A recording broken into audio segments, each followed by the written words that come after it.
Hi everybody, it's me, Sophista, and today I am unboxing the LogitechG Adaptive Gaming Kit, which is a set of customizable controls made for the Xbox Adaptive Controller. So I'm incredibly excited about this new product, not only because it makes gaming more accessible to more people, but because of what it means to me as a professor and a content creator. Um, I'm extremely happy and grateful to Logitech for sending over two of these kits for me to use in the lab. I use the adaptive controller in the classroom and in the lab, not only for students and student researchers who need it in order to be able to engage with the technology, but with my students who hope to become designers themselves one day, so that they can think about how they can design with accessibility in mind. So I left this all wrapped for a reason. Because I think one of the packaging is extremely important, especially when we're talking about accessibility. I'm going to get rid of this. Because in the same way that the accessible controller comes with accessibility in mind, even in the packaging and opening the packaging, so does the Logitech G Adaptive Gaming Kit. So this has just like a little loop right here on the side that you can pull up, boop, and pull across, even if you have limited mobility in your hands. So I think that that's really cool. So back to the reason that I'm excited about this product is not only in the classroom, but also, whoops, as a content creator. When we start to think about folks who want to become designers one day, um, if they themselves have knowledge of how these devices work, then I'm hopeful that they will one day be more cognizant of that during their own design processes. So I think it's imperative for them to have them on hand in the lab, um, not only for them, but the students who are interested in studying games and accessibility, or for supporting the interests of those who may be interested in it one day. So, as a content creator, let's flip this around so you can see it. As a content creator, I often get the opportunity to talk to viewers who own or who could benefit from the adaptive controller when I talk about my own accessibility needs. So, the biggest complaint that I've heard from folks has been about the cost of the buttons for Microsoft's Xbox Adaptive Controller. So, while the controller itself is more moderately priced at $99.99, the buttons and the triggers were previously available were prohibitively expensive for some folks, or for most folks, right? So, for example, this entire Logitech G Adaptive Gaming Kit comes in at $99.99, the same price as the controller itself. But in the past, one AbleNet button that looks a lot like this one, but it's all red on top, um, is the same size and shape as this button. It came in at $48.75, which is half the price of this kit. So let's look at what comes in this kit. Again, packaging, Velcro, makes it easy to open. So what we get in this kit, let's get rid of this, is we get 4 light touch buttons, 2 variable touch triggers, 3 small buttons, and 3 large buttons. So for the price of what previously got you 2 buttons, you get an array of buttons and triggers that's enough to map all of the buttons and triggers on a standard Xbox controller. So let's take a look at some of these things. So we have, I'm going to leave that open.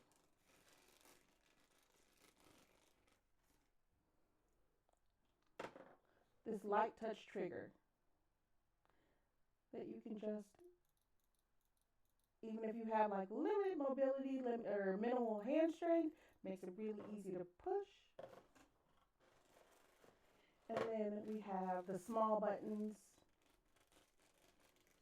in these bags.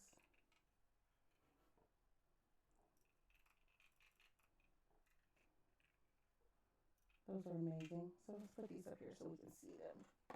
And then we're going to talk about what's on this side as well, because there's a whole array of things that makes it easy to put everything together with your Xbox adaptive controller.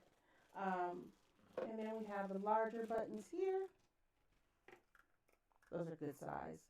So if you want to, these are great for like if you don't have kind of more digital dexterity, using like for the palm of your hand or for your full for four fingers. And then we have these triggers, which are nice. They're bigger, and you can actually, I could say, easily place these on the floor to use as pedals, right? For racing games, for example, if you want to play Forza, you would have these. So again, you get two of these, three of the large buttons, three of the small buttons, and four of the light touch triggers. So these are the actual buttons and triggers that come with the Logitech G kit. And close that out. And then, so if you thought that that was all that you got, you're horribly mistaken. Because I originally thought that that was kind of all that came in the kit. And then when I opened it up, I was super excited to see everything else that came in the kit. Because in addition to the buttons and triggers, sorry about the rattling plastic, you also get these amazing mats, I'm sorry. They actually just kind of slide together and make a larger map. This one you could actually like roll or fold, and it moves. This one is more stable, doesn't move. But what you can do is you place these triggers, oopsie, sorry, triggers and buttons on these, and they won't slide around. Now, right now they slide because underneath there's nothing on them. And you're like, well, that's not very useful, but it is. Because what also comes in this amazing kit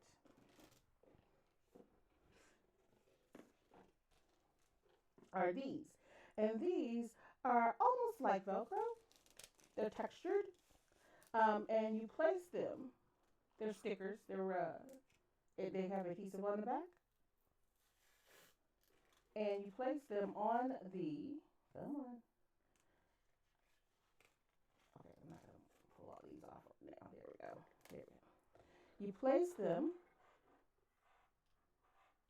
boop, on the back of the buttons and triggers that you have.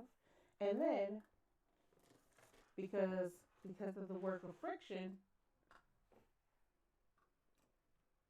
they don't slide. So if you're using your hands and you might push it a bit, or if you place one of these on the floor to use these as pedals for like Forza, it's not going to slide. See, that's pretty good. That's stuck on there pretty good. And then you can just peel it up when you're ready. But it's not going to slide when you go to press the pedals. So you get a set of these. So there's one for every trigger. And you also get a set of these strips that you can also use. To put in different places, use as Velcro. You can put them on the arm of a wheelchair. You can put them on a desk, and then you can just put those right on top, and they won't slide around. And then because, of course, you need to know what each button and trigger is for, you can label each one with these amazing stickers that they give you. They give you the A, B, X, and Y stickers for the big buttons, the A, B, X, and Y stickers for the small buttons, these. And then the same A, B, X, and Y that will go on these triggers, and then also on the smaller light touch triggers. And then these stickers can be folded around. That's why they have this line in the middle. Can be folded around the cords so that you know exactly where to plug them in the back of the adaptive controller. And I'll show you that in just a moment. And then there's also another roll of the Velcro like material that you can use again to, I don't know, if you wanted to again secure it to a wheelchair arm, if you wanted to use it as a, you could use it as a wristlet, right? So that you could put a button on a wrist and make things work. Okay, so how does this work? If you've looked at an adaptive controller before, you know that on the back there's a series of ports, and all of the ports are mapped to different functions on a Xbox controller, right? So there's the Y port, the X port, B, A, right trigger, right button push, right bumper, right trigger, left trigger, and then you have like your menu and your back. You have your menu and your back buttons. Um, you have all of these different buttons, including the Xbox button in the middle where you push to bring up your menu or turn off your controller. So everything is mapped onto these ports onto the back, and you simply take one of these handy dandy. For example, if I wanted this light touch trigger to be my we'll make it the A button. Then I just simply take this 3.5 millimeter jack and plug it, boop, right in, and this will now function as my A button. So this is pretty amazing. I mean, Logitech has put a lot of thought into this, not only in terms of the accessibility of the kit itself, but also accessibility to the kit. Something that Microsoft showed us quite well with the packaging for the adaptive controller itself, because it too came in similar packaging that was easy to open, that had the loop pull on the tape, the loop pull on the box itself, and then just a nice little handle to snatch it up and open it up and make things easily accessible. So, again, this is the this is the Logitech G Adaptive Gaming Kit. So many thanks to Logitech for sending me two of these kits for the lab. They're going to come in handy and they're going to do great things. Um, it comes in at $99.99. Something if you're using this for yourself, for a family member, or in labs, if you're a faculty like myself, you're using them in your labs. This is a great way to make your lab budget stretch a lot further, and then give people access to all of the materials that they need. So, if you have any questions, feel free to leave them like down below in the comments. You can stop by my channel and ask me about it, talk about it. And you know what? We'll probably at some point we'll make a video of us trying this out with some of the games that have really been making use of the adaptive controller, like Gears 5, which actually on their start screen has a little setup for the adaptive controller. Maybe we'll make a video of us trying that out. All right. Thanks for watching. If you have any questions, again, make sure you leave them down below or stop by the channel and ask. Thanks. Have a great day.